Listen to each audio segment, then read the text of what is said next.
Well, welcome back, everyone, to this edition of Leading Through Unprecedented Times. I'm Tom Murray, your host, and we are so excited for this episode. I have to tell you, many times when I get to record with folks, we've been connected, or I know them as a superintendent, or even as a good personal friend. And today I have the honor of introducing somebody that's just come into my world, and I am completely blown away at the brilliance and the passion and the energy and just the work of this amazing leader. So I want to introduce you on today's podcast to Dr. Robin Avelar La Salle in California. Robin has done so much incredible work that I've just been learning about, from being a professor to a former school and district leader, three-time author, graduated from Stanford, all the things that I could go on and on, but she is going to do a better job at introducing herself. So Robin, what an honor it is to have you on the Future Ready podcast.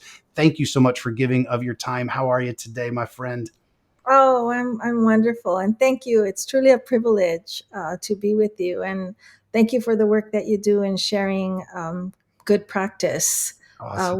with the field. That's what we need. So thank you. Well, you come highly recommended from our friends, and a shout out to Chris over at CALSA and Zandra, who's been on the podcast previously, and some of that work. They pointed to you and say, here's a voice that school and district leaders need to hear, the work you're doing to really shift systems. I can't wait to dive into.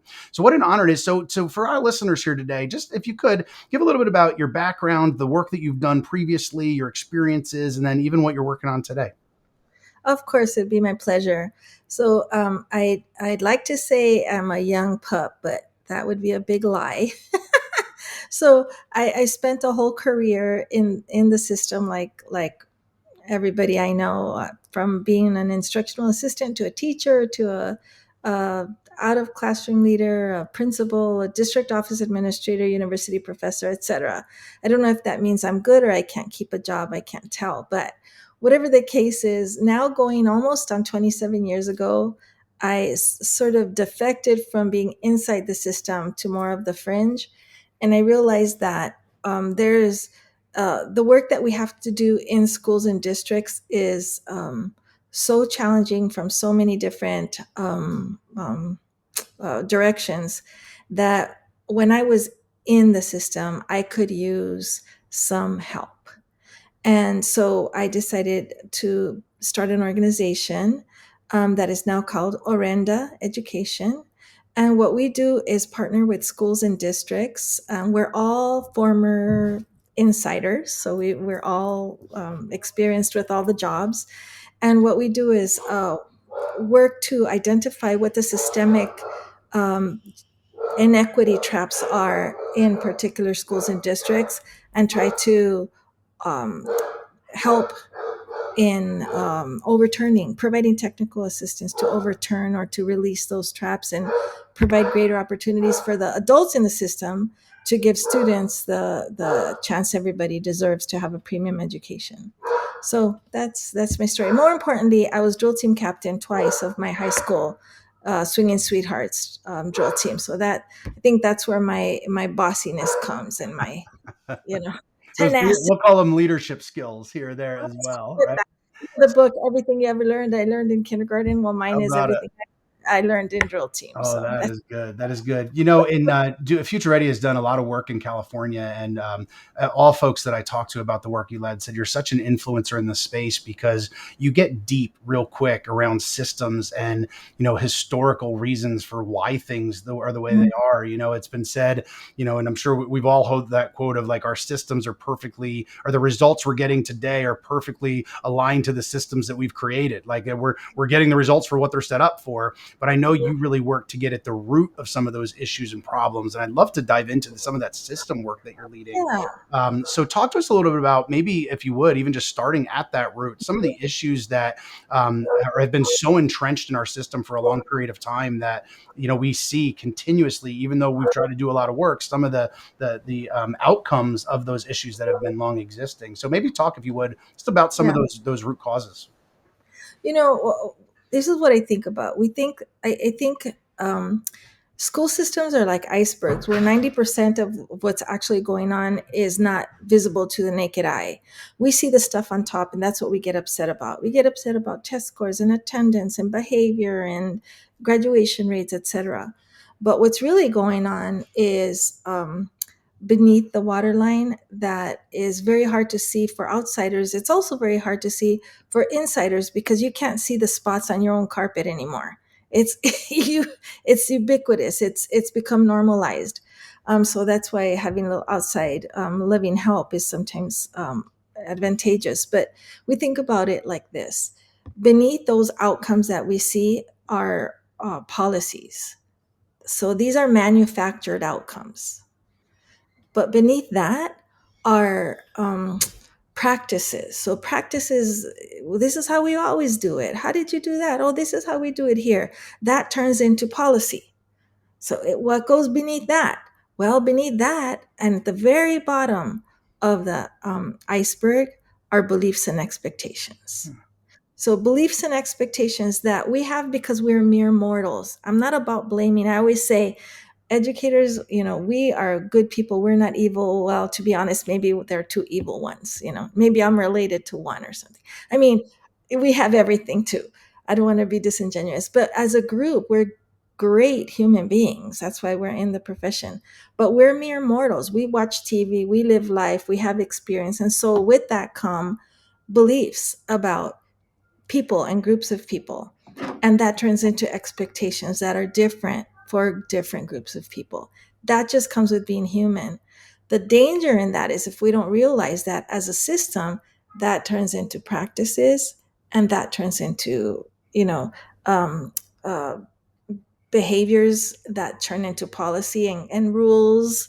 And before you know it, we're perpetuating, if not exacerbating, the huge gaps we have in student outcomes. So it's something to just recognize that, as my dear friend Paul Gothold from California, one of our San Diego County superintendents always says, and he quotes researchers that say this is a manufactured, gap that we have. And in large part it is. Yeah, absolutely. And as I was researching some of your work, and I would love to dive into your most recent book in just a little bit, but one of the things that I've seen out there, and I think you're known for, is something that the first time I saw it and heard it really just kind of stopped me in my tracks. And it's one of those things that helped me reflect on, is this really who I am as a leader and where I want? And the quote goes something like, and correct me anyway if I say it wrong, but establishing a floor to which no student can go below or will go below. And love for you to just give us some context on that, because I love how you were getting at the expectations, right? Kind of like, if we believe they can or we believe they can't, they're right. Or if we lower the bar, we're a huge part of the problem, right? And so recognizing that, but establishing that floor. So share that correct quote, the correct way you've put it in your books, if I botched it at all. But then also just really what that means, and dive into that further if you would. So we say there's really, three big, like, fierce questions when we're trying to overturn a legacy of mm,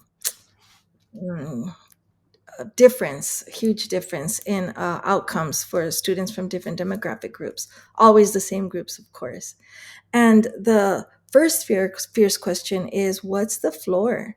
And generally, when I present, I'm a little spicy and say, what's the flipping floor? Like, seriously.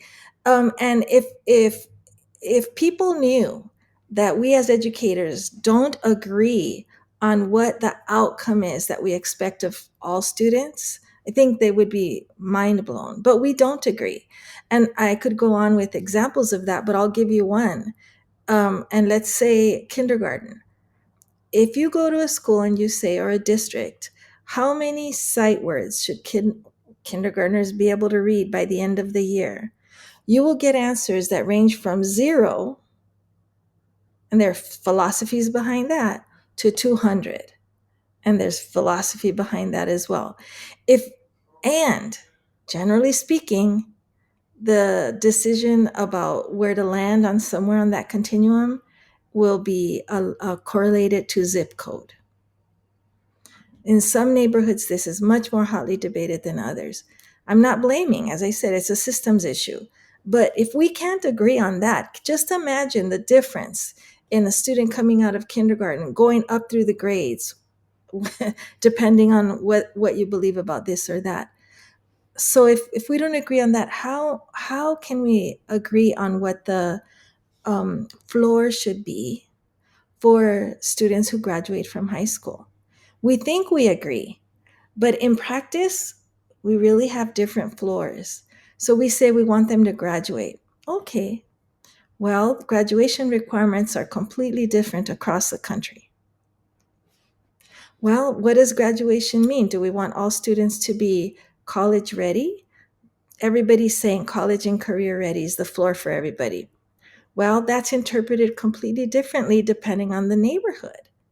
And it's just because beliefs and expectations bubble up all the way through that iceberg. So, college and career ready in some areas looks like you're going to graduate with all the requirements, prerequisites to be able to attend a 4 year university and then have a profession.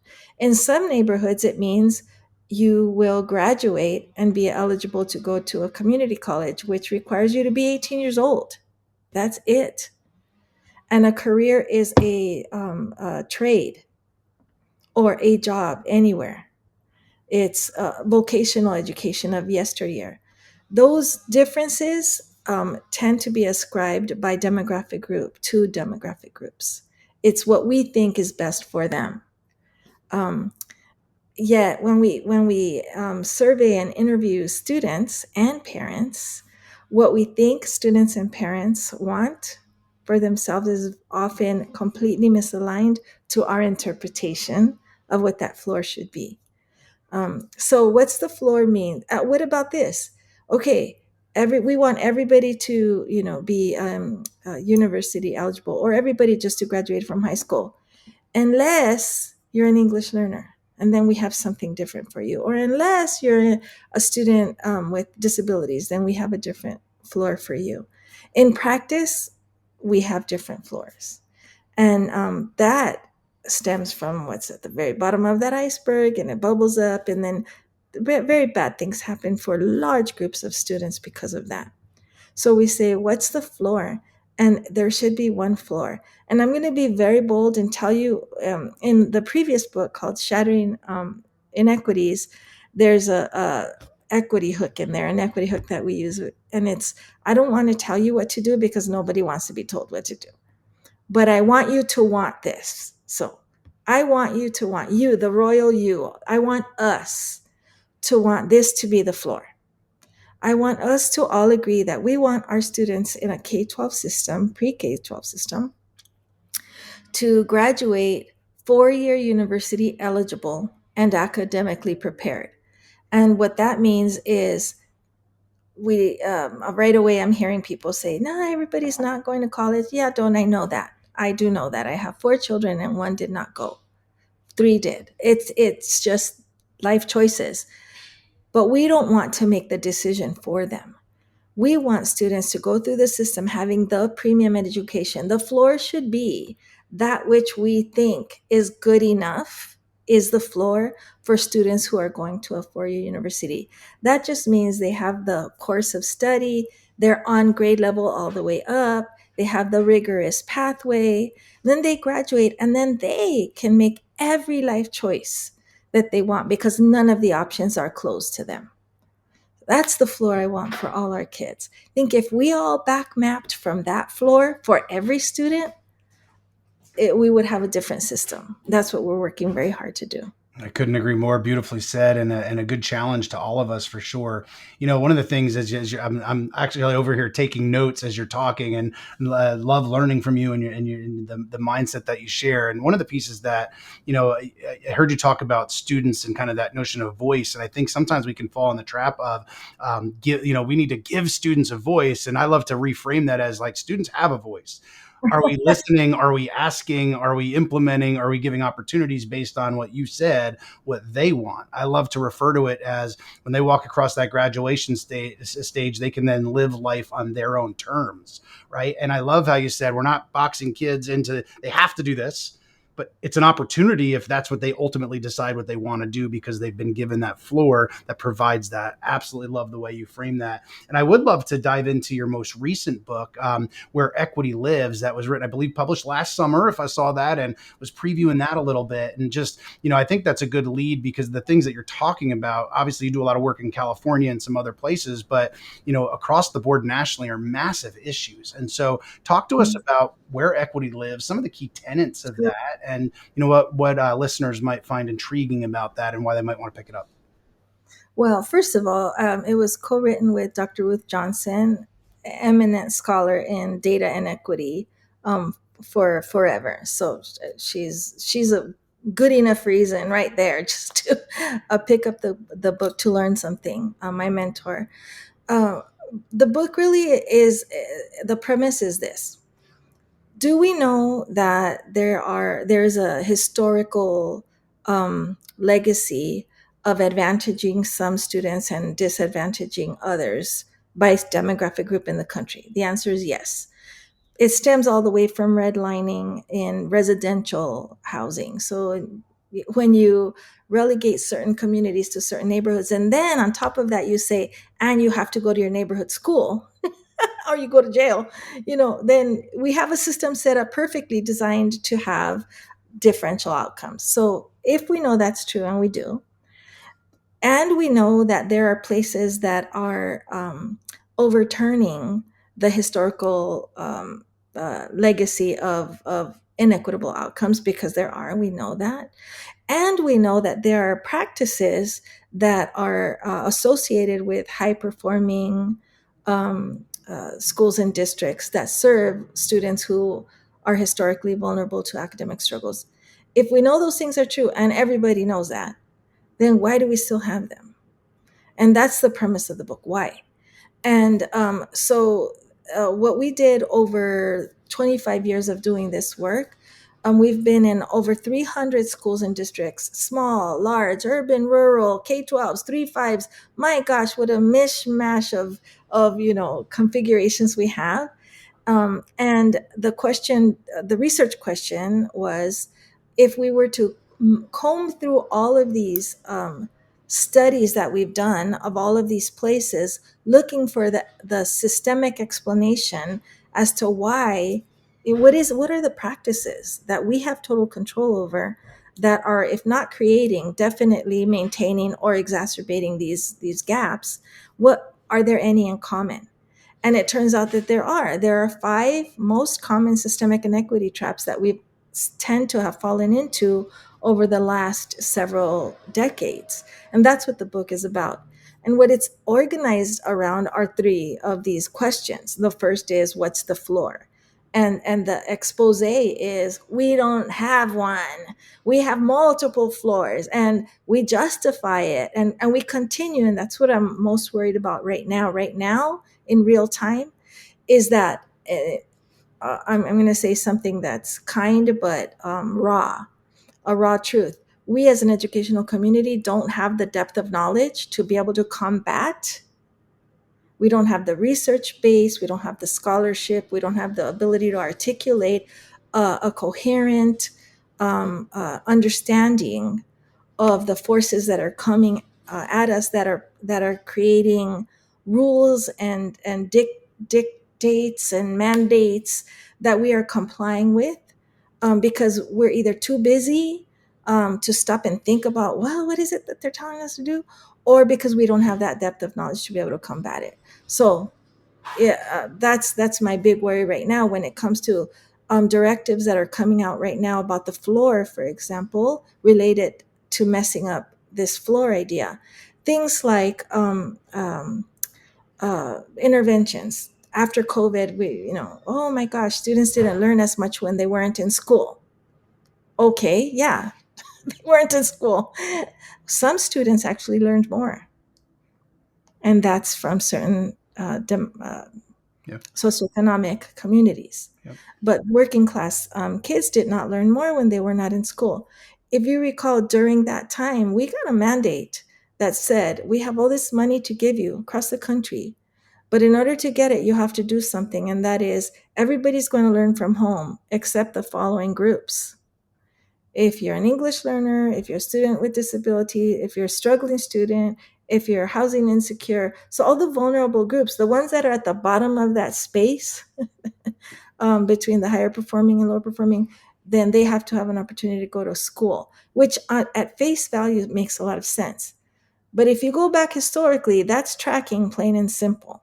And everything that comes with grouping struggling students together lands in the beliefs and expectations people have about them being different from everybody else. So I remember, hearing an interview of a student. Are you, during COVID, are you uh, learning at home? Or are you at school? Oh, no, no, I'm learning at home. I'm not one of those kids.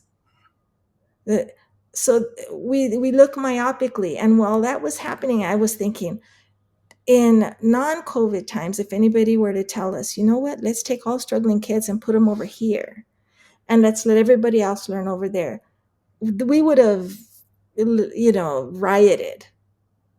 But because we had that condition, all of a sudden, everything we know about systemic inequities and the history of segregated education and, tracking, that went out the window, and we complied. So, and it resulted in different floors for different groups of kids. So that's um, one main concept in the book.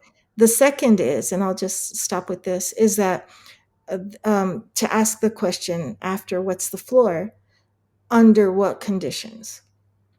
And the premise there is, if you say, under what conditions can all kids get to the floor, what you're doing is you're presuming there are conditions under which all students can get to the floor. Meet that. It's not what can they, would they, if we just, they can. Let's just presume that. Now, what would it take? And that flips everything upside down. And that's a magic propeller that, buoys everybody up. I'll tell you, the X marks the spot where equity lives. Where equity lives is the title, but it comes from the line in the book, X marks the spot. And what that refers to is, right now, whether the data go up or down like they did during COVID, over since the beginning of time, there's this white space between the higher performing groups and the lower performing groups. Higher performing being higher social economic groups, white students, Asian students, and then everybody else below, depending on how low or lowest. But that white space always remains the same. These are parallel lines all the time, which shows you there are systems that are producing them. X marks the spot where equity lives, suggests that when we are good enough, when we set one floor and we apply the conditions necessary for all kids, whatever they are for the different groups of kids to get there, and there we know what those are, then those lines will start closing, and then one day they will intersect. And where they intersect, that spot is that beautiful, joyful, amazing place that we will get to. We will get to where demographics no longer predict your line. Yeah, so beautifully said, and I'm looking forward to going to hit purchase myself on that as I continue to learn from you here, and just really addressing. I respect how you just tell it like it is and call out those truths. Where I think so many times, people just kind of bat around certain issues, and just the ability to call out some of those issues. One of the pieces that I'd love to dive a little bit further in, another question or two before I know you'll have to run, is you made a comment about, and I completely agree, where school and district leaders, or it even can be teachers as well, don't necessarily have the depth of knowledge in certain areas. Right now we see the whole science of reading conversation out there and all Right. both sides of that, right? There's been a lot of work in learning sciences, and you're a professor, and understanding that a lot of times we've got all this research and information out there, but it actually doesn't get to practitioner of, what do I do differently? How can I implement these pieces? So would love for you to just kind of think through a little bit, as school and district leaders are listening to this, in what ways can they grow their knowledge base in some of those areas that we feel people are lacking? You gave the tracking example as one great example, where sometimes it's even, hey, it's well intended, I'm trying to help these kids, and not recognizing we're actually causing harm, and we're doing it out of heart, thinking we're helping them, right? And so what are some avenues or ways or resources that you'd recommend to school and district leaders to be able to attack some things that they might not even realize, like you just spoke about, actually really need to be examined and almost unlearned in our own mind to be able to relearn the way to do it? So any recommendations on, if school and district leaders that are listening, on maybe them thinking, what else am I missing here? Like, anything you'd point them to, or just my things you think through with them? Right, of course. Well, in the book, we actually have a depth of knowledge scale to sort of peg ourselves. The first thing is just to get on that scale and acknowledge Right. where we are. And I'll say, if we use the depth of knowledge scales that are popularized right now, 1, 2, 3, and 4, 4 being the deepest level, as I go around to all the schools and districts and ask people, where do you think the people around you are on this scale based on um, the criteria and the descriptors, I'll get a 2 out of 4. And I will say I concur. We're mostly at a 2, and the 2 is the most dangerous level, because the depth of knowledge one are those newer people to the profession. They're humble. They realize they don't know everything there is to know, and they're hungry and they want to learn. Level 2, it's sort of like a new teacher. You're a new teacher and you're scared and you're giddy and you're excited and you're clumsy, but that goes away really quick. By your second year, you feel like you've been through it and you are an expert. And those of us that have been around a while, we look at those year 2 teachers and say, oh, baby, you have no idea what you don't know yet. But there's an arrogance that comes with a little information. That's what I think is going on right now. There's a bit of overconfidence and a little bit of posing. Oh yeah, I know, we've got this. When no, what we need to do is look to people. First of all, acknowledge that it's okay not to know everything. You can't be an expert in every area. I'm certainly not an expert in every area. I know very deeply what I know, and then the world baffles me beyond that. So we need to identify the true people who have done the scholarly and practical work in particular areas, and then study what they interpret for us, um, but not follow a guru. Study multiple people in that field, and because people do interpret the content, and that's very helpful. And then I want to say, then we have to. I think especially it's odd that there's a little bit of an educational, anti academic or anti scholarly bent to educators sometimes. Once we get our credentials, we're kind of done. No, we have to continue to study, and we have to be able to read the literature. We have to be able to do literature reviews. My go to when something comes up, be it the science of reading or anything else, is like, wait a minute. I recognize that science of reading, and I'm not saying for or against that term, is not the term of art.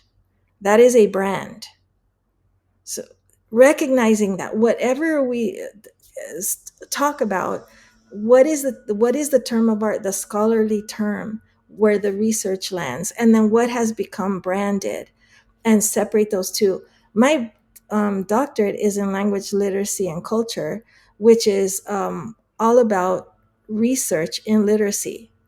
That is not the science of reading. Science of reading is a piece. It's not science of reading. Whatever the topic is, there's a difference between the popularized brand and the rhetoric around it, and what turns very quickly into not guidance but mandates that we must comply with, and the actual raw um, research that comes from practice in our world, or research that comes from neuroscience or from cognitive science or linguistics or whatever the field is, sociology that influences. So, what I want to say is study, study, study. We too must be studied as a community. We need to know our stuff, and we should be very critical of ideas that come to us. In some part, I want to say, if it doesn't sound reasonable, it's because it's not reasonable. Don't buy it. And the other side, I want to say, if it sounds reasonable, be critical. We shouldn't buy it, because it could very well um, be an idea like, let's group kids over here and group kids over here. Let's focus only on, teaching this part of a curriculum and not the rest. Or it could make sense at the surface. Let's expose students to this, but not that. But when you think about it very deeply and you actually study it, you realize, no, that's not logical after all. Yeah, I love So that. we have to, here's, if you were to ask me what's my greatest advice to us right now, I would say hold each other, hold ourselves to a higher academic standard. Know our stuff. We have to know our stuff so deeply. We have to understand the history of education in the country, how we got where we got, why we are here, and understand that systems are what perpetuate this. Stop blaming people, stop hating on anybody. It's not about that. It's about changing conditions. What's because there is a floor we should all agree to. And I already said what I want us all to want. If it's good enough for those kids, it's good enough for all kids. And then if we presume that under certain conditions, all kids will get there, then we'll be focusing on the right stuff. What are the conditions? Not the mandates, not the compliance issues, not the sexy stuff, not the fancy stuff, but what are the conditions? And Well, places are doing it, so we know those exist. absolutely. And you beat me to that last question because that's exactly what I was going to be following up with. And that is a perfect end to the challenge that we face as educators and that really moral imperative, I would say, on behalf of Future Ready to lift all tides for all kids and making sure it's good for all kids, as you were saying there as well. Absolutely. I loved learning from you. Thank you so much for sharing your time. The last question I'll ask is for our listeners that may want to reach out, learn more, how to work with you. What's the best way to go ahead and do that? We do remember, as a shout out for everybody, the last book was Where Equity Lives. And if you all want to check that out, but if they wanted to reach out to the work that you do, that you're doing with county offices and other districts, where would they go? What's the best way to connect? I think probably the best way might be to go to our website, which is orendaed.org. And, before you do that, just know that we believe that every student is entitled to the premium education that historically only some have been afforded. And so if that's the bent, then come on and join this community of equity warriors who just wants everybody to have the same experiences in education that only some have gotten in the country, so that every child can graduate with every life option available to them. I have nothing else to say because I'm not topping that piece. That mic has been dropped. And so, Robin, what an honor it has been to get to know you, get to know your work, the work that you're doing. For everybody listening, that is Dr. Robin Avelar La Salle. Robin, thank you so much for your time today, sharing of your brilliance. For our listeners, make sure to check out that work on behalf of Future Ready Schools. Robin, thank you for your leadership, your equity warrior mindset, and the work that you do each and every day in making a difference for each and every child that needs and deserves it. So, Robin, thanks for your time. My privilege. Thank you to all.